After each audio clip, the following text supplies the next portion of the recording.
शुरू करने से पहले इसके नाम को समझिए। नाम है प्रोनाउन, इसका मतलब इसके अंदर नाउन तो है। तो अगर ऐसा सोचें कि नाउन चैप्टर अगर ना आता हो मैम तो क्या हम प्रोनाउन चैप्टर पढ़ सकते हैं? बिल्कुल पढ़ सकते हैं। सिर्फ इस बात के अलावा कि ये नाउन की जगह पर आते हैं, बाकी और कुछ आपस में मिला हुआ इनका कुछ है नहीं। ठीक है, बस इतनी सी बात है कि प्रोनाउन जब मार्केट में आया, ये आया ही इसलिए क्योंकि इसके दोस्त ने इसको बुलाया था। इसका दोस्त परेशान हो गया था कि मैं कहाँ कहाँ आऊँ यार, कितनी बार आऊँ, अच्छा नहीं लगता, मैं ही हर जगह होता हूँ, तो तू मेरी जगह कभी कभी पार्टी में चला जाया कर, है ना, मैं ही हर जगह कैसे जाऊंगा। तो ये प्रोनाउन चैप्टर हुआ।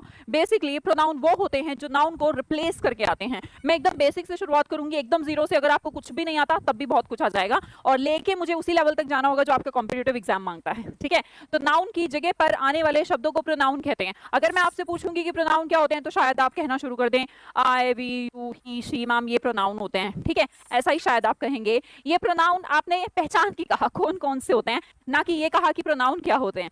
गौर करिए, सबसे पहले अगर हम समझें कि किसी भी सेंटेंस में कहीं पर भी या इंग्लिश ग्रामर में प्रोनाउन का रोल क्या है, भाई आया है तो कुछ तो काम करता होगा, कहीं तो आता होगा। मैंने कहा नाउन की जगह पर आता है। मेरे कहने पर विश्वास करने की जरूरत नहीं है, खुद से आप देखिए। आपके सामने एक सेंटेंस लिखा है, आई नो, मैं जानती हूँ, निखिल को जानती हूँ, और फिर मैंने नेक्स्ट कहा Nikhil is my best friend, Nikhil मेरा बेस्ट फ्रेंड है। तो जब मैंने कहा आई नो निखिल, तो बात ठीक थी। बात ठीक थी, क्यों ठीक थी? क्योंकि मैंने निखिल को पहली बार इंट्रोड्यूस कराने की कोशिश करी। फिर मैंने कहा Nikhil is my best friend, तो थोड़ा सा अजीब लगा, अजीब, और सेंटेंस की खूबसूरती खराब हो गई। ये कह के कि यार एक बार आप यूज करो, फिर से आपने निखिल यूज कर लिया, फिर से निखिल यूज, फिर से निखिल, और ऐसे मैंने 10 सेंटेंस लिख दिए सब में Nikhil Nikhil Nikhil Nikhil. It seems very odd, तो अजीब लग रहा था। तो ऐसे केस में निखिल ने याद करा कि यार मेरी जगह पर काश कोई होता जो मेरी जगह पर आ गया होता तो सेंटेंस थोड़ा सा खूबसूरत लगता। तो इसलिए निर्माण हुआ प्रोनाउन का, और मैंने कहा दोबारा निखिल लिखने की बजाय मैं निखिल की जगह पर एक प्रोनाउन यूज कर लेती हूँ। उस प्रोनाउन का यूज मैंने किया ही के रूप में। मैंने कहा he is my best friend. तो जो सेकंड सेंटेंस है वो एकदम अच्छा लग रहा है, क्योंकि मैंने उस नाम को दोबारा दोबारा अगेन एंड अगेन रिपीट करने की बजाय उसको एक अपने ही रिश्तेदार से बदलवा दिया, अपने ही दोस्त से चेंज कर दिया। तो डेफिनेशन बनी, ऐसे शब्द जो नाउन की जगह ले सकते हैं उन्हें प्रोनाउन कहते हैं। क्या कहते हैं बच्चा? प्रोनाउन कहते हैं जो नाउन की जगह ले लें। अब दूसरा क्वेश्चन क्रिएट होता है कि ठीक है मैम, नाउन की जगह पे तो हम प्रोनाउन को यूज कर लेंगे, पर इसे पहचाने कैसे? पहचान तो जरूरी है। अगर आपके पड़ोस में चिंटू जी रहते हैं तो मैं चिंटू के बारे में कोई डिस्क्रिप्शन तो पूछूंगी ना कि चिंटू, अरे वो है ना चिंटू, अरे 4 फीट का है, काला सा लड़का, ओह तूने देखा नहीं, अरे बाल नहीं ना, आधा गंजा है वो। तो बोले अच्छा अच्छा अच्छा अच्छा वो। तो जब भी हम किसी की बात करते हैं यार, कोई भी हो, कोई भी, चाहे इंसान हो या प्रोनाउन, एक सवाल तो हमारे मन में आता ही है ना कि उसको पहचान तो आप किसी तरह से रखते होंगे, कोई ना कोई तरीका तो पहचानने का होगा ना। मान लो मैं हूं, आप मुझे जानते हैं कि मेरा नेम सुमन सूर्यवंशी है, आप मुझे पहचान जाओगे क्या? कहीं पर भी मैं आपको दिखूं, मार्केट में या फिर किसी मॉल में, थिएटर में, कहीं पर ट्रैवल करते हुए, रेलवे स्टेशन, कहीं पर अगर आपको दिखूं तो क्या पहचान जाओगे? अरे पहचान जाओगे? नहीं पहचान जाओगे? पहचान जाओगे ना। तो इसका मतलब कुछ तुम मेरा हुलिया सा याद है ना, कि मेरी नाक छोटी सी है ना, ऐसे कुछ याद होगा। तो कलर फेयर है, ऐसे कुछ याद होगा। बड़ी पतली सी मैडम है, ऐसे कुछ याद होगा। मतलब कोई ना कोई पहचान तो है ना मेरी। तो इसी तरह प्रोनाउन की भी कोई पहचान है। अब इसे पहचानने के लिए अब हमने कहा प्रोनाउन का भी कुछ ना कुछ आइडिया बना लेते हैं। How to identify pronoun in a sentence. थोड़ा सा बेसिक समझेंगे, फिर चैप्टर पर आती हूँ, क्योंकि कुछ स्टूडेंट्स आप में से ऐसे होंगे जिन्हें बेसिक्स भी नहीं पता कि प्रोनाउन क्या होता है, कहाँ आता है, कैसे आता है। ठीक है जी, मैंने कहा आई नो निखिल, अच्छा पहचान लोगे, और क्या पहचानोगे? बस सुंदर सी मैडम है, ओहो, तो सुंदर तो बहुत सारे लोग हैं, सुंदर सी तो काम नहीं चलेगा। कोई ना कोई मेरी अपनी पहचान होगी यार, कोई ना कोई बात होगी। मेरा फेस कट कुछ ऐसा होगा, है ना, मेरी नाक कुछ ऐसी है, मेरे बाल कुछ ऐसे, कुछ ना कुछ तो पहचान होगी। सुंदर कहने से तो काम नहीं चलेगा, क्यूट कहने से भी काम नहीं चलेगा। दुनिया में बहुत सारे लोग सुंदर हैं, बहुत सारे क्यूट हैं। मैंने कहा अब पहचानना सीखते हैं। देखिए पहला सेंटेंस आपके सामने, 3 सवाल पूछने हैं आपको। 3 सवाल पूछिए। ये तीनों सवाल आपको नाउन की पहचान भी कराते हैं और प्रोनाउन की पहचान भी कराते हैं। मैंने कहा आई नो निखिल, मैं निखिल को जानती हूँ, और मैंने सवाल पूछा हु नोज निखिल। क्या उत्तर आया? आपने कहा आई, राइट। तीनों सेंटेंस को ध्यान से देखिए। मैंने कहा आई नो निखिल, मैं निखिल को जानती हूँ, और मैंने पूछा कौन जानता है निखिल को। अगर उत्तर आया, और वो उत्तर आया अरे मैं, तो ये जो मैं है ना, मैं फॉर बकरी नहीं, मैं आई वाला, ये हमारा प्रोनाउन है। अब दूसरे सेंटेंस में मैंने कहा दे नोटिस्ड मी, उन्होंने मुझे नोटिस किया। मैंने कहा होम डिड दे नोटिस, किसको नोटिस किया? आपने कहा मुझे नोटिस किया। ओके, तो पहला क्वेश्चन हु से बना, दूसरा होम से बना, और तीसरा बना बेटा व्हाट से। मैंने कहा नवी हैज ईटन समथिंग, नवी ने कुछ खा लिया है ना, कुछ खा लिया। मैंने कहा क्या खा लिया, व्हाट हैज नवी ईटन, तो व्हाट है, तो व्हाट का रिप्लाई आया समथिंग। तो आपको पता है जो व्हाट का रिप्लाई आया, जो होम का रिप्लाई आया, जो हु का रिप्लाई आया, आई बी, मी बी, समथिंग बी, ये क्या है, प्रोनाउन है। तो 3 सवाल करिएगा एक सेंटेंस के अंदर, हु, whom और what। ऐसा नहीं कि ये सिर्फ प्रोनाउन देंगे, नाउन का आंसर भी दे सकते हैं। नाउन का आंसर देंगे पहचान जाएंगे, नाउन तो किसी का नाम होता है, या तो नाउन का रिप्लाई दे सकता है what, who और whom, या फिर प्रोनाउन का, इसके अलावा किसी का नहीं देता, राइट। तो सेंटेंस के अंदर 3 सवाल पूछने हैं, पहला what का, दूसरा who का और तीसरा whom का। अगर आंसर आ जाए तो वो भाई वो प्रोनाउन होगा, क्या होगा, प्रोनाउन होगा। तीनों सेंटेंस आपने देखे, एक में आई प्रोनाउन जो कि कौन, मी किसे, और समथिंग क्या, तीनों का रिप्लाई दिया। इतनी बात समझ में आती है। क्या क्या क्वेश्चन, व्हाट, हु और हुम। आप देखिएगा अगर व्हाट का आंसर आ जाए तो बच्चा डेफिनेटली कोई नॉन लिविंग थिंग रही होगी, वो सब्जेक्ट भी बन सकती है और ऑब्जेक्ट भी बन सकती है किसी भी सेंटेंस का। मैंने कहा अगर हु का रिप्लाई आ जाए तो भाई हु मतलब तो कौन, कौन तो हमेशा ओनली पर्सन रहेगा, हुम आएगा तो डेफिनेटली ओनली पर्सन रहेगा। पर हु और हुम में क्या डिफरेंस रहेगा, ये हम रिलेटिव प्रोनाउन में सीखेंगे, वहां पर बहुत इंपॉर्टेंट रोल प्ले करेंगे कि हु जो है ओनली पर्सन है ना, है तो पर्सन लेकिन किसका, भाई किसी ना किसी का कैरेक्टर तो निभाएगा ना ये, तो एज अ सब्जेक्ट सेंटेंस में होगा।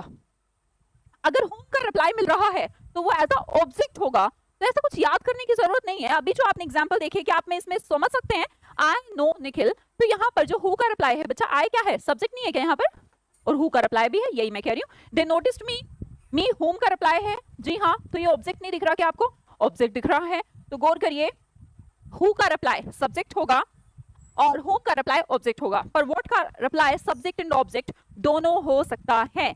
अब अगली बात आते हैं, प्रोनाउन को पहचान तो लेंगे, किसी भी सेंटेंस में 3 सवाल पूछेंगे, व्हाट, हु और होम, प्रोनाउन आ जाएगा। प्रोनाउन होते क्या है, नाउन बड़ा तंग हो रहा था बार बार अपने आप को लाते हुए, तो उसने कुछ वर्ड से सहायता मांगी कि यार तुम मेरी जगह पर आ जाया करो, मैं ना बोर हो जाता हूँ हर जगह लिखा लिखा। तो उन्होंने कहा ठीक है हम हेल्प कर देंगे, उन्होंने अपना नाम प्रोनाउन रख लिया। अब तीसरी बात हमारे सामने आती है कि प्रोनाउन क्या होता है, ये तो ठीक है, पहचानते कैसे हैं ये भी ठीक है। आपके पड़ोस का जो चिंटू है ये तो पहचान लिया, लंबा है, छोटा है, गोरा है, कुछ काम तो करता होगा ना वो, या निठल्ला है, निठल्ला कोई नहीं है दुनिया में, कुछ तो करता होगा, चाहे लेटा लेटा टीवी देखता हो, है ना। तो मैंने कहा ये प्रोनाउन भी कुछ तो काम करता है, फंक्शंस ऑफ प्रोनाउन।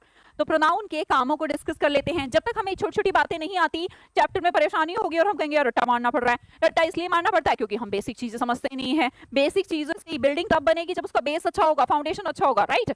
मैंने कहा I am going to market now, इसमें जो आई आपको दिख रहा है वो किसका काम कर रहा है, जो आई यहाँ पर दिख रहा है बच्चा, क्या वो सब्जेक्ट का काम कर रहा है। आपने कहा हाँ जी, मैं भी यही कहना चाह रही हूँ कि पहला फंक्शन तो ये है कि एक ये सेंटेंस में सब्जेक्ट बनता है, मतलब कि जब जरूरत पड़ जाए तो डॉक्टर बनता है। ओके जी, डॉक्टर बनना इसका पहला काम है, मतलब कि इसने सब्जेक्ट बनाना है अपने आप को। प्रोनाउन एक और काम करता है, ये सेंटेंस का ऑब्जेक्ट भी बनता है। मैंने कहा Kapil is planning to meet me, तो मी यहाँ पर आप देखेंगे ये तो ऑब्जेक्ट है, तो भैया जब समय पड़ जाए तो ये वकील भी बन जाता है, मतलब कि सब्जेक्ट भी बन जाता है, जैसे कि मैंने कहा आई। मैंने कहा ऑब्जेक्ट भी बन जाता है जैसे कि मी। आगे देखिएगा, it is I who am doing this work now. भैया इट तो क्या है, इट कुछ भी नहीं, इसका कोई नंबर जेंडर नहीं, ये तो इंट्रोडक्टरी सब्जेक्ट है। इट इज आई, यहाँ पर इज हमारी लिंकिंग वर्ब है। अगर आप मेरी सारी क्लासेस देखते हैं तो अभी अभी मैंने एक चैप्टर यूट्यूब पे पढ़ाया था वर्ब नाम से, उम्मीद करती हूँ कि आपने देखा होगा। तो आई यहाँ पर क्या है, आई यहाँ पर ऑब्जेक्ट नहीं, सब्जेक्ट कॉम्प्लीमेंट है, क्योंकि जो इट है वही आई है। इट कुछ है ही नहीं, इट आई के लिए लिखा गया है, इट कुछ होता ही नहीं, इसका कोई नंबर जेंडर नहीं, ये आई के लिए ही प्रोड्यूस हुआ है, राइट। तो मैंने कहा ये सब्जेक्ट कॉम्प्लीमेंट भी बन सकता है। यहां तक भी काम नहीं चलता भाई, अगर ये किसी प्रोपोजिशन के बाद आ जाए तो ये प्रोपोजिशन का ऑब्जेक्ट भी बन सकता है। फोर हमारा क्या है, प्रोपोजिशन है, और प्रोपोजिशन के बाद आने वाले शब्दों को क्या कहते हैं, प्रोपोजिशन का ऑब्जेक्ट कहते हैं। क्या कहते हैं बेटा, प्रोपोजिशन का ऑब्जेक्ट। तो 4 चीजें हमने करी, प्रोनाउन के 4 फंक्शन है। क्या क्या फंक्शन है, लिखो क्या क्या फंक्शन है कि ये सब्जेक्ट बन सकता है, राइट। दूसरा ऑब्जेक्ट बन सकता है, तीसरा ये सब्जेक्ट कॉम्प्लीमेंट बन सकता है, और चौथा ये प्रीपोजिशनल ऑब्जेक्ट बन सकता है। तो ये 4 काम प्रोनाउन कर सकता है, ठीक है जी। मैम आपको कोई पेड बैच है, बिल्कुल दिव्या पांडे जी, मैंने अभी यही बोला था कि मेरा फाउंडेशन बैच है जो 18 सितंबर से शुरू हुआ है, उसकी रजिस्ट्रेशन अभी ओपन है ना जी। हैप्पी बर्थडे ऑलरेडी फॉर 4 जनवरी 4 जनवरी अगले साल, इतनी जल्दी क्यों मुझे बुढ़ा कर रहे हो भाई अभी से क्यों, happy birthday. I am new to your classes, welcome भाई वेलकम। हाँ जी, क्लियर हुई इतनी बात, अगर क्लियर हुई तो थम्स अप तो भेजो, यस मैम क्लियर, इतनी बात क्लियर हुई, राइट। कि एक सब्जेक्ट बन सकता है, ऑब्जेक्ट बन सकता है, सब्जेक्ट कॉम्प्लीमेंट बन सकता है, ऑब्जेक्ट कॉम्प्लीमेंट बन प्रीपोजिशन ऑब्जेक्ट बन सकता है, ये काम प्रोनाउन करता है। हाँ जी, क्लियर, ओके जी, वेरी नाइस। मैंने कहा अगर क्लियर, अच्छा मैं एक छोटी सी बात पूछूं, इतनी छोटी बात तो सबको आती होगी।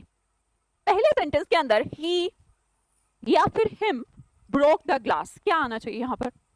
ही ब्रोक द ग्लास ठीक है या हिम ब्रोक द ग्लास ठीक है, कौन सा लगाऊं? मैंने कहा द टीचर पनिश्ड हिम या ही, द पनिश्ड हिम आएगा या फिर ही आएगा, बताना जरा। फर्स्ट सेंटेंस में क्या आएगा? मैक्सिमम लोग कह रहे हैं मैम ही आएगा, ओके मैक्सिमम क्या, अब तो सारे लोग ही कह रहे हो। अगले वाले में द टीचर पनिश्ड हिम आएगा या ही आएगा? सेकंड में हिम कह रहे हो, मतलब कि आपका कहने का मतलब ये है कि सेकंड वाले में तो मैम हिम आएगा और फर्स्ट वाले में ही आएगा, यही कहना चाहते हो? व्हाई, ऐसा क्यों? व्हाई, क्यों भी तो पता होना चाहिए ना, सिर्फ ये पता करना कि आएगा, ये भी तो पता होना चाहिए ना कि क्यों आएगा। क्यों आएगा कोई बताएगा मुझे? हिम आएगा ठीक है, सेकंड में हिम आएगा, किसी को पता होगा किसी को नहीं पता होगा। प्लूरल, व्हाट प्लूरल, प्लूरल से यहाँ क्या मतलब, क्यों आएगा ऐसा? प्रोनाउन के भी केस अभी तो समझाए कि भाई कहीं पर ये सब्जेक्ट है कहीं पर ऑब्जेक्ट है, इसका मतलब हमें पता होना चाहिए कि प्रोनाउन जो है हमारे वो पर्सनल प्रोनाउन में जाकर हमें सीखने हैं कि कब ये एज अ सब्जेक्ट है कब ये एज अ ऑब्जेक्ट है। हमें पता होना चाहिए कि जब भी एज अ सब्जेक्ट होगा तो ही होगा, वहां पर हमें जरूरत ही नहीं थी। हमें यहाँ पर जरूरत किसकी है? वर्ब है हमारी, ब्रोक, वर्ब से पहले सब्जेक्ट की नीड है ना यार, और यहाँ पर वर्ब है, वर्ब के बाद हमें ऑब्जेक्ट की नीड है। ऑब्जेक्टिव फॉर्म हिम होती है, सब्जेक्टिव फॉर्म ही होती है, तो थोड़ा सा तो बेसिक अंतर होगा ना कि कौन सा केस सब्जेक्ट है कौन सा केस ऑब्जेक्ट है, तो ये केस तो हमें समझना है। तो सबसे पहले शुरू करते हैं हम पर्सनल प्रोनाउन से, ठीक है। पर्सनल प्रोनाउन क्या होते हैं? पर्सनल प्रोनाउन भैया जो आपके लिए यूज होते हैं, जब मैं हूं अकेली तो मेरे लिए आई यूज हुआ, जब तुम हो तुम्हारे लिए यू यूज हुआ, किसी फीमेल के लिए कहना चाह रहे हैं हम शी यूज हुआ, किसी लड़के के लिए कह रहे हैं थर्ड पर्सन ही यूज हुआ, कोई चीज उठा के जैसे बोल ले गया है तो उसके लिए इट यूज करेंगे, और अगर हम सब मिल जाए तो वी यूज करेंगे, अपने आप को इंक्लूड नहीं करना दूसरों को करना है, बहुत सारे हैं तो दे का यूज करेंगे। इस तरह से बहुत सारे पर्सनल प्रोनाउन है, ठीक है जी। अब पर्सनल प्रोनाउन जब आप सीखते हैं तो उसके अंदर सिर्फ फर्स्ट पर्सन तो नहीं होता, अब हमें मेंशन करना होता है कि कौन सा कहां पर यूज करना है। इसी बिहाफ पर पर्सनल प्रोनाउन को 3 भागों में विभाजित करते हैं, बचपन से करते आ रहे हैं कि जो फर्स्ट पर्सन है वो पता है कौन होता है? फर्स्ट के अंदर मैं होता है और मैं के प्लूरल के रूप में हम होता है, तो आई और वी तो हमारे फर्स्ट पर्सन होते हैं। सेकंड पर्सन तुम हो और फर्स्ट पर्सन मैं हूं, तो सेकंड पर्सन तुम तो यू का यूज होता है। और थर्ड पर्सन कौन होता है? थर्ड पर्सन ना मैं होती ना तुम होते, कोई और होता है, इसे कहते हैं या तो ही या शी, चीज है तो इट, या बहुत सारे लोग हैं तो दे। तो पहला मैंने कहा जब मैं हूं या हम हैं तो हम स्पीकर हैं, आप क्या हैं? लिसनर हैं, सुनने वाले। मैं क्या हूं? बोलने वाले, और जिसके बारे में बात की जाती है वो थर्ड पर्सन कहलाता है। ये छोटी छोटी बातें हमें बचपन से सीखते हुए आ रहे हैं, राइट। पर इनके बिहाफ पर कैसे क्वेश्चन क्रिएट होते हैं वो हमें आज सीखना है। देखिए सबसे पहले समझते हैं कि अगर हम कहें प्रोनाउन का सब्जेक्ट क्या क्या बन सकता है। बेटा जब सब्जेक्ट की बात करूंगी तो आई बनेगा, अगर सब्जेक्ट की बात करूंगी तो आई हमारा सब्जेक्ट है, ठीक है। यू हमारा सब्जेक्ट है, ही हमारा सब्जेक्ट है, शी है, इट है, वी है, यू ऑलरेडी आ चुका है, या दे है, राइट। ये तो हो गए एज अ सब्जेक्ट प्रोनाउन, पता होना चाहिए, फिर गलती करोगे, अभी मैं आपसे एरर पूछूंगी तो गलती हो जाएगी। अगर आपको नहीं पता कि कौन कौन से प्रोनाउन एज अ सब्जेक्ट बन सकते हैं तो वो कौन है? आई, यू, ही, शी, इट। अब पता होना चाहिए कि अगर इन्हीं का ही ऑब्जेक्ट बनाना हो तो आई का मी बनता है, यू का यू ही रहता है, ही का हिम, शी का हर, इट का इट रहता है, वी का अस, यू का तो यू रहता है, दे का दम रहता है। तो ये हो गए हमारे एज अ सब्जेक्ट और ये होते हैं एज अ ऑब्जेक्ट। तो जब तक हमें यही नहीं पता कि कौन से प्रोनाउन एज अ सब्जेक्ट होते हैं और कौन से प्रोनाउन ऑब्जेक्टिव केस होते हैं तो हम क्वेश्चन कैसे सोल्व करेंगे? तो ये दोनों चीज समझे आप। इस पर हम बाद में आएंगे कि पजेसिव प्रोनाउन और पजेसिव एडजेक्टिव का क्या केस है, ठीक है। जो आपको लगता है कि माय भी एक प्रोनाउन है तो आपको गलत लगता है। माय हमारा एडजेक्टिव होता है ना कि प्रोनाउन। प्रोनाउन होता है माइन, ठीक है। योर जो आपका होता है तुम्हारा, ये एडजेक्टिव होता है ना कि प्रोनाउन। योर्स हमारा प्रोनाउन होता है। तो इस पर तो हम बढ़ेंगे आगे। सबसे पहले इसकी कहानी सीख कर आते हैं कि ये हमारे लिए कैसे इंपॉर्टेंट है, ठीक है जी। करें शुरू। मैं एकदम बेसिक पढ़ा रही हूं अभी, तो बिल्कुल बेसिक, अभी तो मैंने कोई लेवल अपलिफ्ट नहीं करा। दे हेल्प्ड आई। अब हमने कहा कि ये सब्जेक्ट है, राइट। ये हमारी वर्ब है। प्लेस देख लेते हैं पहले कि प्लेस किस चीज का होना चाहिए, है ना। मैंने कहा दे सब्जेक्ट है, हेल्प्ड हमारी वर्ब है, यहाँ पर ऑब्जेक्ट आना चाहिए था, पर आई कौन सा केस है बेटा, जल्दी से आप भी कमेंट सेक्शन में से ठीक कर दीजिए। अब इतने इजी क्वेश्चन भी नहीं आएंगे तो मैं पोस्ट से तुम्हें पानी भेज दूंगी, उसमें नाक डुबोनी पड़ेगी अगर इतने इजी क्वेश्चन भी नहीं आएंगे, है ना। दे हेल्प्ड, मैंने कहा दे हेल्प्ड बेटा मी, मुझे लगता है सबको आता होगा, चलते बताते चलिएगा यस मैम आता है, क्योंकि वो क्या है ऑब्जेक्टिव यूज करना है हमें, ऑब्जेक्ट केस। मैंने कहा आई हेल्प्ड दे, दे को किस में चेंज करें, आई हेल्प्ड देम। कुछ बच्चे सोच रहे होंगे ये कौन सा पेपर में आता, बिल्कुल नहीं आता, पर अगर आपको ये नहीं आता तो वो भी नहीं आएगा जो भी बताने वाली हूँ। Me was good at English, क्या यूज करेंगे, हमने कहा ये जो मी है ये तो ऑब्जेक्टिव केस है, देखने में ही गलत लग रहा है मैम हमें, है ना। देखने में गलत इसलिए लग रहा है क्योंकि तुम्हें बचपन से कुछ चीजों की तो आदत है ना एटलीस्ट, तो अगर ये ऑब्जेक्टिव केस है हमें तो सब्जेक्ट यूज करना है, मुझे कहना चाहिए I was good at English, right.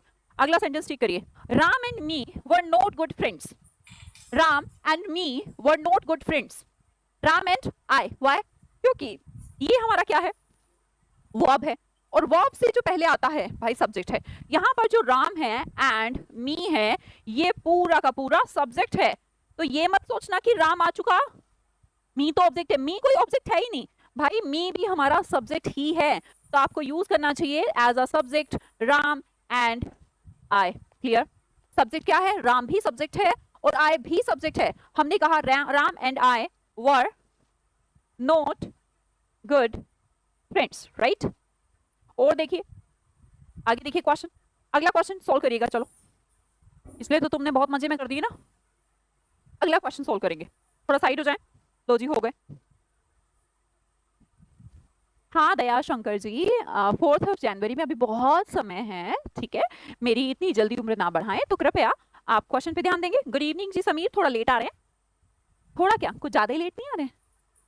Puja and why, why Pooja and I, सब पूजा एंड आई कहना चाहते हैं, देख लेते हैं। कुछ लोगों को लगेगा अगर आपको वो आदत ना होती ना जो पीछे करके आए तो आप ये सेंटेंस भी गलत करते। मैंने कहा he subject verb told me object, तो भैया फ्रेज एकदम ठीक बन गया, इसमें तो कोई परेशानी नहीं है, ठीक है। दैट, अगला भी क्लोज है भाई, अगले क्लोज को भी देख लो, Pooja and me were not going, ये क्या है, ये वर्ब है और ये किसके लिए है, ये पूजा एंड मी के लिए, तो वर्ब से पहले तो भाई सब्जेक्ट आना चाहिए, तो ये सब्जेक्ट वर्ब ऑब्जेक्ट ठीक हो गया, इस क्लोज को मारो गोली, अगला क्लोज भी तो है भाई उसको भी तो पूरा करो। ये वर्ब से पहले आया है तो मुझे कहना चाहिए पूजा एंड मी नहीं, Pooja and I were not going, यहाँ पर सेंटेंस ठीक बनता है कि ये वर्ब से पहले है। बच्चों को गलतफहमी हो जाती है कि शुरू वाला वर्ड तो सब्जेक्टिव होगा, आगे थोड़ा ना सब्जेक्टिव यूज होगा, भाई अगर अलग क्लोज है तो होगा ना, उस क्लोज का भी अपना सब्जेक्ट होगा, उस क्लोज का भी तो अपना वर्ब होगा। आगे देखिएगा, they will let I go home, चलो करो, they will let I go home, they will let, बेटा लेट भी क्या है, वर्ब भी तो है, लेट भी तो वर्ब ही है, यहाँ पर मैंने कहा सब्जेक्ट है, ये वर्ब है, ये जो है ऑब्जेक्टिव केस होगा, they will let me go home. हाँ कुछ भी नहीं गड़बड़ हुई, कुछ भी नहीं है, सेम है। अगला सेंटेंस देखिएगा, ये डेफिनेटली आपके लिए कंफ्यूजिंग होगा क्योंकि सब बच्चे ये सोचते हैं कि जो बट है वो एक कंजंक्शन होता है, सबको ऐसा लगता है बट एक कंजंक्शन होता है, पर बहुत कम बच्चों को ये पता होगा कि बट प्रपोजिशन भी होता है। अगर बट जोड़ता है दो क्लॉजेस को जो कॉन्ट्राडिक्टरी है तो कंजंक्शन है, पर बेटा ऐसे केस में जहां क्लॉज कंप्लीट नहीं हो रहा तो बट प्रपोजिशन है। तो आपसे मैंने कहा एवरीबॉडी बट एक प्रपोजिशन यहाँ पर, ठीक है, और प्रपोजिशन के बाद क्या आता है, प्रपोजिशन का ऑब्जेक्ट आता है, राइट। तो प्रपोजिशन का मैम अगर ऑब्जेक्ट आता है तो मुझे बताइए क्या शी ऑब्जेक्ट बन सकता है, बोलिए क्या शी ऑब्जेक्ट बन सकता है, नहीं, शी तो सब्जेक्ट होता था, अभी तो हम सीख के आए हैं कि शी तो सब्जेक्ट है और हर हमारा ऑब्जेक्ट है, तो हमें लगाना चाहिए यहाँ पर शी की जगह पर हर का यूज करना चाहिए। क्लियर जी इतनी बात कि बट क्या है हमारा, बट हमारा कंजंक्शन होता है भैया, प्रपोजिशन भी होता है, it's a dispute between you and they, क्या ये सेंटेंस ठीक है, it is a dispute between you and they, नहीं दे बेटा फिर से ऑब्जेक्टिव केस यूज करना पड़ेगा, बिटवीन यू एंड देम। ये मत सोचिएगा कि यहाँ पर मैम यू सब्जेक्टिव है, नहीं, यू का सब्जेक्ट और ऑब्जेक्ट दोनों सेम होता था, तो ये तो कंफ्यूज ही नहीं करता। बिटवीन का जो प्रयोग यहाँ पर करा है हमने प्रपोजिशन की तरह करा है, और प्रपोजिशन के बाद प्रपोजिशन का ऑब्जेक्ट आता है, और प्रपोजिशन का ऑब्जेक्ट ऑब्जेक्टिव प्रोनाउन दे नहीं होता, देम होता है, राइट। सबको क्लियर मेरी बात। और देखिए अगला सेंटेंस बनाइए, it was me who was to blame for this act, बनाइए सेंटेंस, इट वॉज मी, क्या गलती है यहाँ पर, इट वॉज मी, क्या ये यहाँ पर मी ठीक है? बोलने में तो ठीक लग रहा है, इट वॉज मी, ठीक लग रहा है मैम, ऑब्जेक्टिव केस है, पर किसने कहा? अगर आप ये कहना चाहते हैं कि ये सब्जेक्ट है, ये वर्ब है और ये ऑब्जेक्ट है, तो ऐसा आप गलत सोच रहे हैं। अगर आपसे मैं कहूं यहाँ पर जो इट है ना भाई, वही मी है। इट जो है हमारा इंट्रोडक्टरी सब्जेक्ट है। इट कोई चीज है यहाँ पर क्या? इट वॉज मी, वो मैं था, वो मैं था, तो जो वो था वही मैं था, वह मैं था, तो इट है वही मी है। और इट तो मैम यहाँ पर एज अ सब्जेक्ट होना चाहिए, तो मी को भी तो सब्जेक्ट होना चाहिए, क्योंकि इट और मी में तो कोई अंतर ही नहीं है। इट कुछ है ही नहीं, इसका कोई नंबर जेंडर है ही नहीं, ये तो वही है जो मी है। तो जब इट और मी बराबर हैं, तो इट तो हमारा सब्जेक्ट है, इसलिए मी को भी सब्जेक्ट होना चाहिए। तो इस सेंटेंस को लिखा जाता है इट वॉज मी नहीं, it was I who was to blame for this act. The next देखते हैं, next one. If I were him, I would distribute all the property. अगर मैं वो होता, मैं वो होता, ये I कौन है? सब्जेक्ट है, और ये हिम कौन है? ये भी सब्जेक्ट ही बनना चाहता। मैं तू होता, मैं वो होता, मैं ऐश्वर्या होती, मैं शेफाली की जगह होती, मैं हरी होती, मैं शिल्पा होती, मैं होती तो मैं ही शिल्पा होती, तो शिल्पा और मैं तो सब्जेक्ट होते ना फिर। तो यहाँ पर कह रहा है इफ आई वर हिम, तो भैया इस आई के कोई मतलब नहीं है, ये वही है जो हिम है। बीच में आपको दिख रहा होगा this is a subject complement. I were him के अंदर जो हिम है वो कुछ है ही नहीं, वो आई ही है, इसलिए ऐसे केस में हिम के बजाय पर ही का प्रयोग करेंगे। किसका यूज करेंगे? इफ आई वर ही, क्योंकि आई ही क्या होता? ही होता, तो ये दोनों किसकी तरह बिहेव करते? सब्जेक्ट की तरह बिहेव करते। आगे देखिएगा, it is me who get let that day, वो मैं हूं जो उस दिन लेट हुआ था। इट इज मी, तो भैया इट तो कुछ है ही नहीं, जो इट है बी का फॉर्म इक्वल टू मी, तो ये तो सब्जेक्ट है, तो आई यूज होना चाहिए। ठीक है, नेक्स्ट सेंटेंस आप करके बताएंगे, चलो करो। बदला कुछ नहीं है, सिर्फ इंटरोगेटिव हो गया, सिर्फ क्वेश्चन क्रिएट हो गया, इसके अलावा कुछ नहीं हुआ। Next sentence, was it her who helped you? was it her, भैया इंटरोगेटिव बना दिया, अदरवाइज तो लिखने को तो हम यही लिख रहे थे इट was her, इसका इंटरोगेटिव बना दिया तो लिख दिया was it her। पर फिर से देखिए इट तो कुछ है ही नहीं, जो हर है वो इट है, तो यहाँ पर शी लगाना चाहिए था। इंटरोगेटिव बना दूं तो भी क्या कुछ बिगड़ जाएगा? जो सब्जेक्ट है सब्जेक्ट रहेगा। मैंने कहा was it she, इट कुछ नहीं है, इट वॉज शी लगाते, वॉज इट शी लगा दिया, सिर्फ इंटरोगेटिव बनाने के लिए। बात क्लियर होती है भाई? Was it she, very nice, clear हुई बात? सबको क्लियर हुई? नहीं हुई? ये तो था आपका पर्सनल प्रोनाउन के केस में, जब आप सब्जेक्ट और ऑब्जेक्ट में कंफ्यूजन करते हैं। ठीक है, सब्जेक्ट की जगह पर सब्जेक्टिव प्रोनाउन और ऑब्जेक्ट की जगह पर ऑब्जेक्टिव प्रोनाउन, ये सिंपल सी बात हुई, एकदम सिंपल। ठीक है, अब अगले कॉन्सेप्ट की तरफ बढ़ते हैं। अगला कॉन्सेप्ट है जो हमारी अगली लाइन थी, याद करिए। कभी कुछ ना करके भी देखो, ईट 5 स्टार डू नथिंग। जो हमने कहा था कि पहले तो हम इसको देख के आते हैं, देख के आ गए। अब हम अगली लाइन की तरफ बढ़ते हैं, जो कि है हमारे possessive adjective and possessive pronoun. आपको पता है ये पजेसिव पजेसिव तो दोनों में सिमिलर है, दोनों में अधिकार शो करना है, एक में एडजेक्टिव और एक में प्रोनाउन। ठीक है, गौर करिए, जो माय है, माय मतलब मेरा, अधूरा लग रहा है, अधूरा लग रहा है। जब मैंने कहा my car is equal to mine, my car, जब माय है, माय एक एडजेक्टिव है, और एडजेक्टिव जो है बिना नाउन के एग्जिस्ट ही नहीं करता। नाउन की विशेषता बताने के लिए तो एडजेक्टिव आता है। अकेला माय लगाकर अच्छा लगेगा? नहीं लगेगा, राइट? तो माय जो है, मैंने कहा my car is equal to mine, मैंने कहा your car is equal to yours, his car is equal to his, her car is equal to hers. तो इस प्रकार एडजेक्टिव प्लस नाउन बनाने से पजेसिव प्रोनाउन बनते हैं। क्या बनते हैं? पजेसिव प्रोनाउन कैसे बनता है? पजेसिव एडजेक्टिव प्लस नाउन से। बनाएं, चलो कुछ बना के देखते हैं। ठीक है, माय वॉच लिखते रहिएगा, आप मुझे यहां पर बना के बताइएगा। ठीक है, योर वॉच, हिज वॉच, बनाओ जरा। ये क्या है? ये तीनों पजेसिव एडजेक्टिव। यहां पर जो आप बना रहे होंगे, क्या क्या बना दिया? माइन। ये जो माइन वॉच लिख रहे हैं तो गलत बात है, यहां पर मैं माइन वॉच नहीं लिख सकती। माय वॉच का मतलब ही माइन है, इसके अंदर वॉच है ना, ऑलरेडी है, तो इसको माइन वॉच कहने की गलती मत करिएगा। My watch is equal to mine, इसका मतलब है कि माय वॉच इसके अंदर है। मैंने कहा your watch is equal to yours, not yours watch. ठीक है, his watch is equal to his. आगे देखिएगा, मैंने कहा her watch, her dog is equal to her dog is equal to hers. Their dog is equal to theirs. समझ में आ रही है बात? इसका मतलब एडजेक्टिव जो है वो तो आएगा नाउन के साथ. सोचो, वॉच है, माय जो है एडजेक्टिव है, एडजेक्टिव के साथ नाउन आई है, पर प्रोनाउन के साथ नाउन नहीं आएगी. माइन वॉच नहीं होगा, योर्स वॉच नहीं होगा, योर वॉच होता है, योर्स वॉच नहीं होता. दो नाउन दो प्रोनाउन एक साथ लिखे ही नहीं जाते. और अगर नाउन लिखी है तो उससे पहले एडजेक्टिव आ सकता है, प्रोनाउन नहीं आ सकता. माइन वॉच नहीं होता, योर्स वॉच नहीं होता, योर्स का मतलब ही होता है योर वॉच. हिज, ये वाले हिज में होता है हिज वॉच. चलो उसमें कोई कंफ्यूजन होगी नहीं क्योंकि दोनों ही सिमिलर होते हैं.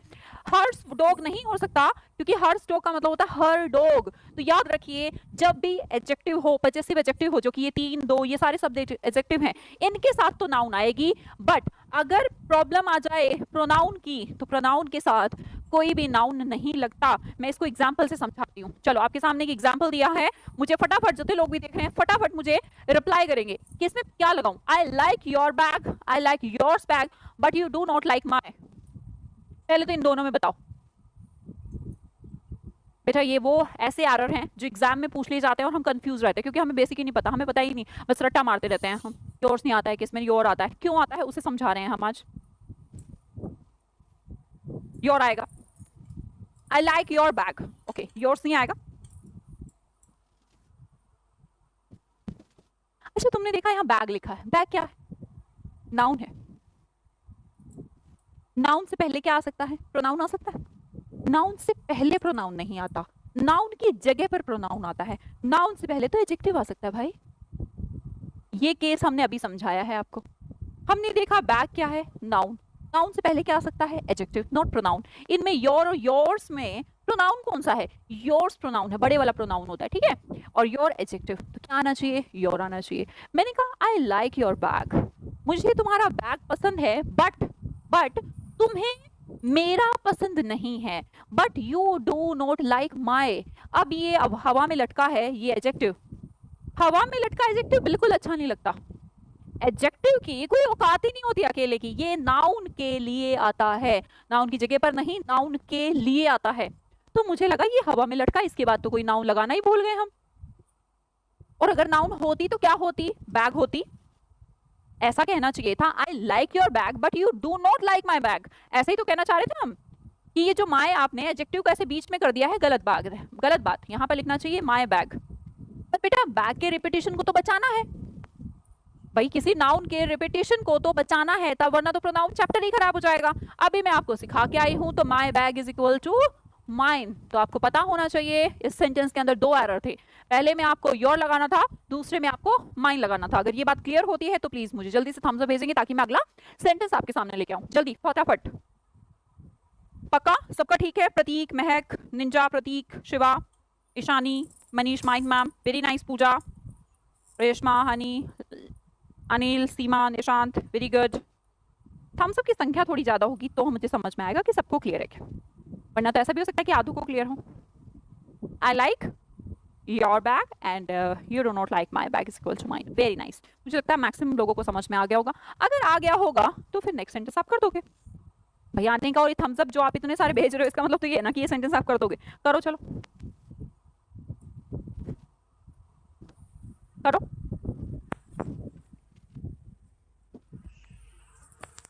Our dog can easily defeat your in a race. Our dog can easily defeat your in a race. करो करो. मैम एसएससी का फाउंडेशन बैच है, ऑब्वियसली फाउंडेशन बैच है. एप्लीकेशन पे जाइए, मेरी एप्लीकेशन है ओशियन गुरुकुल्स, वहां पर आपको कंप्लीट फाउंडेशन बैच मिल जाएगा. ठीक है, चलो देखते हैं. बहुत सारे बच्चों ने आंसर दे दिया है, बहुत बढ़िया.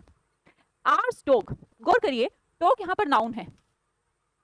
नाउन से पहले आने वाला शब्द ये आर्स तो प्रोनाउन है. होना क्या चाहिए था? ये प्रोनाउन प्लस नाउन, ये तो गलत फॉर्मेशन है. नाउन से पहले क्या आता है? एडजेक्टिव आता है. तो बेटा अभी सिखा के आए आपको, आर्स बड़े वाला नहीं छोटे वाला होता है. तो मुझे यहाँ पर तो गलती मिल गई मैम, आर्स नहीं आएगा, आर डॉग. हमारा डॉग, हमारा कुत्ता.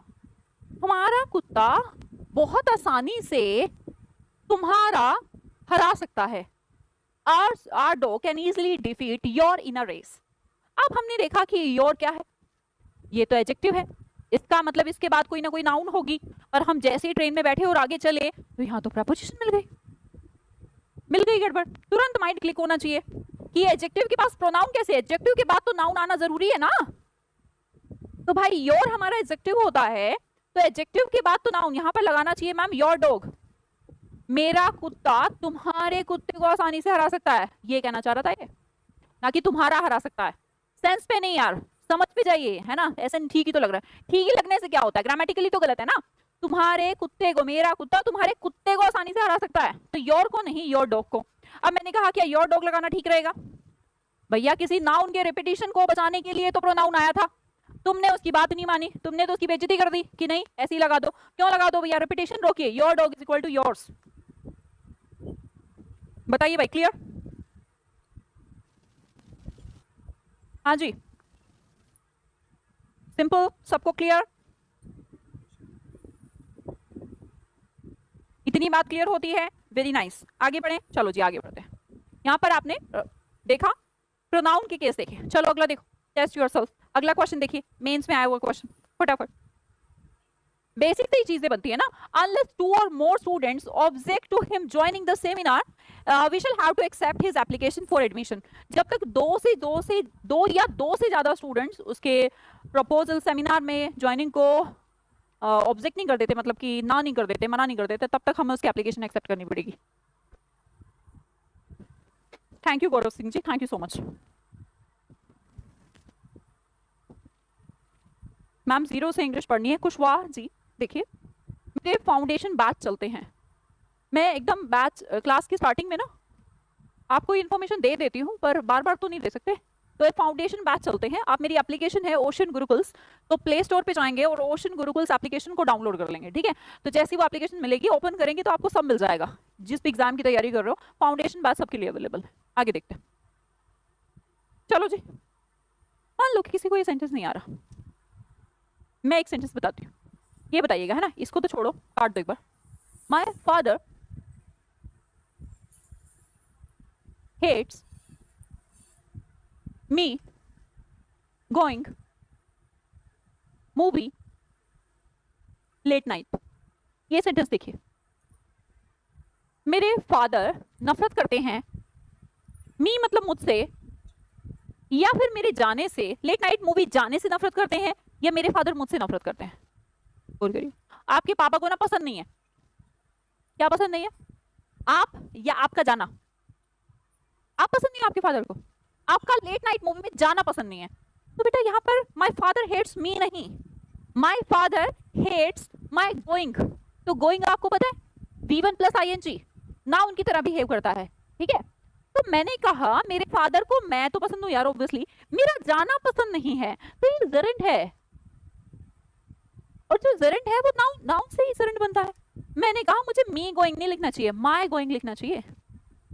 मेरे फादर को, मैं तो ऑब्जेक्टिव केस हो गया फिर, या तो वे मुझसे नफरत करते हैं, मेरे पिता मुझसे नफरत करते हैं, जी नहीं, मेरे पिता नफरत करते हैं मेरे जाने से, माय गोइंग, क्योंकि गोइंग यहाँ पर जेरेंट है एज अ नाउन, जिससे पहले पजेसिव एडजेक्टिव लगाइए, ना कि प्रोनाउन लगाइए। दो नाउन दो प्रोनाउन एक साथ नहीं आ सकते यार। तो आपको कहना चाहिए my father hates my going, ना कि माय फादर हेट्स मी। समझ में आई इतनी बात? अब इसी चीज को यहाँ पर लगाइए, unless 2 or more students object to him या him joining, his joining। बेटा V1 plus ING Geraint, Geraint से पहले क्या लगाइए? पजेसिव एडजेक्टिव लगाइए। क्या कहेंगे? his joining। क्या बोलना चाहिए मुझे? his joining, ठीक है। नेक्स्ट क्वेश्चन देखिएगा, सरिता was pleased when she was informed of me winning the match। करिए अगला question. Sarita was pleased when she was informed of me winning the match। me, my winning the match, very nice।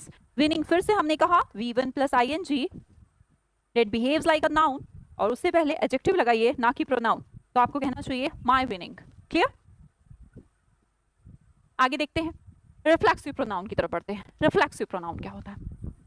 Reflexive pronoun, यहाँ पर आपका personal noun खत्म होता है। Personal noun का जो आपका बेसिक्स है वो कंप्लीट होता है कि सब्जेक्ट कैसे होता है, ऑब्जेक्ट कैसे होता है, पजेसिव प्रोनाउन क्या होता है, पजेसिव एडजेक्टिव क्या होता है। ये चारों चीजें हमने आज डिस्कस करी। पर्सनल प्रोनाउन का क्वेश्चन आप गलत ना करें, उम्मीद करती हूँ, ठीक है। अगला देखिएगा, एक और प्रोनाउन पढ़ लेते हैं, रिफ्लेक्सिव प्रोनाउन। रिफ्लेक्सिव प्रोनाउन भी बहुत बहुत बहुत इंपॉर्टेंट रोल प्ले करता है भाई। रिफ्लेक्सिव प्रोनाउन, जैसा कि नाम ही कह रहा है कि मैं रिफ्लेक्शन हूँ, क्या हूँ? रिफ्लेक्शन हो। क्लियर जी, रिफ्लेक्शन। अब रिफ्लेक्शन कैसे होता है? जब सूरज होता है, आपने साइंस में पढ़ा होगा कि सूर्य की जो लाइट है पृथ्वी पर पड़ती है, पृथ्वी पर पड़ने के बाद उसका रिफ्लेक्शन जाता है। तो भाई सोचने की बात है, अगर कोई सब्जेक्ट होगा, वो एक्शन करेगा, उसका रिएक्शन भी उसी के ऊपर होगा। भाई सब्जेक्ट ने खुद एक्शन करा, रिफ्लेक्शन होकर सहा, कोई तो सहेगा, खुद ही सह ले। अगर उस सब्जेक्ट ने खुद ही काम करा और वो काम करके उसका जो रिएक्शन है, उस एक्शन का जो प्रभाव है, वो भी सब्जेक्ट के ऊपर ही पड़े, इसका मतलब कर्ता भी वही है, कर्म भी वही है, रिसीवर भी वही है। ठीक है, जो करने वाला वो तो है ही वो, लेकिन रिसीवर भी वही है। रिफ्लेक्शन, इसीलिए इस प्रोनाउन का नाम पड़ा रिफ्लेक्सिव। जैसे कि फर्स्ट एग्जांपल लिखा है, शी हर्ट हरसेल्फ, उसने हर्ट कर लिया। ठीक है, शी हर्ट, उसने हर्ट कर लिया। और किसको हर्ट कर लिया? हरसेल्फ, खुद को ही हर्ट कर लिया। इसका मतलब हर्ट करने का काम किसने किया? शी ने किया। और हर्ट हुआ कौन? खुद ही हर्ट हुई। तो जब आपने खुद ही ने खुद को हर्ट कर लिया, काम करने वाले भी आप और उस काम का इफेक्ट, प्रभाव सहने वाले भी आप, इसीलिए इसे क्या कहते हैं? रिफ्लेक्सिव प्रोनाउन कहते हैं। क्लियर जी? मैंने कहा they enjoyed themselves in the party, मैंने कहा उन्होंने एंजॉय किया। एंजॉय किया, खुद ही एंजॉय किया। अब ऐसा तो नहीं एंजॉय किया कि कुछ लिखा ही नहीं, मैंने कहा उन्होंने खुद को एंजॉय किया, खुद एंजॉय कर रहे हो, मतलब कर भी आप रहे हो। मान लो कि आप नाच रहे हो, मजे भी आप कर रहे हो और मजे भी आपको ही आ रहे हैं, तो हमने कहा एंजॉयड, एंजॉयड के साथ हमने देमसेल्व्स लगाया। दोबारा सोचिए, रिफ्लेक्सिव प्रोनाउन वो प्रोनाउन होते हैं जो करते भी खुद हैं, नाचते भी खुद हैं और नचाते भी खुद को हैं। ऐसा एंजॉय भी खुद करते हैं और एंजॉय होते भी खुद ही हैं, हर्ट करते भी खुद को हैं और होते भी खुद ही हैं। तो जब एक्शन और रिएक्शन, करने वाला और उस काम को सहने वाला एक ही पर्सन हो जाए, इसलिए इसका नाम पड़ता है रिफ्लेक्सिव प्रोनाउन। ठीक है जी, क्लियर होती है बात? इसी तरह थोड़ा सा समझिएगा कि रिफ्लेक्सिव प्रोनाउन क्या क्या हो सकते हैं। देखिए, अगर आई है तो आई के लिए माई सेल्फ, ठीक है, वी के लिए आर सेल्फ, यू के लिए योर सेल्फ, शी के लिए होता है हर सेल्फ, ही के लिए होता है हिमसेल्फ, इट के लिए इट सेल्फ, दे के लिए देमसेल्व्स, और यू हमारा, आपको पता होगा यू हमारा सिंगुलर भी होता है और प्रोनाउन प्लूरल भी होता है। तो हमने कहा योर सेल्फ भी हो सकता है और योर सेल्फ भी हो सकता है, इट डिपेंड्स। प्रोनाउन अगर सिंगुलर है तो योर सेल्फ, अदरवाइज ज्यादा सारे तुम हो, मान लो कि तुम हो तुम, तो योर सेल्फ है। अगर मेरे सामने एक यू है तो वो योर सेल्फ है। तो क्लियर करिएगा, सेल्फ और सेल्व्स वर्ड लगा देने से रिफ्लेक्सिव प्रोनाउन बन जाते हैं। क्या लगा देने से? या तो सेल्फ लगाइए प्रोनाउन के बाद, या फिर सेल्व्स लगाइए प्लूरल के केस में, तो इससे क्या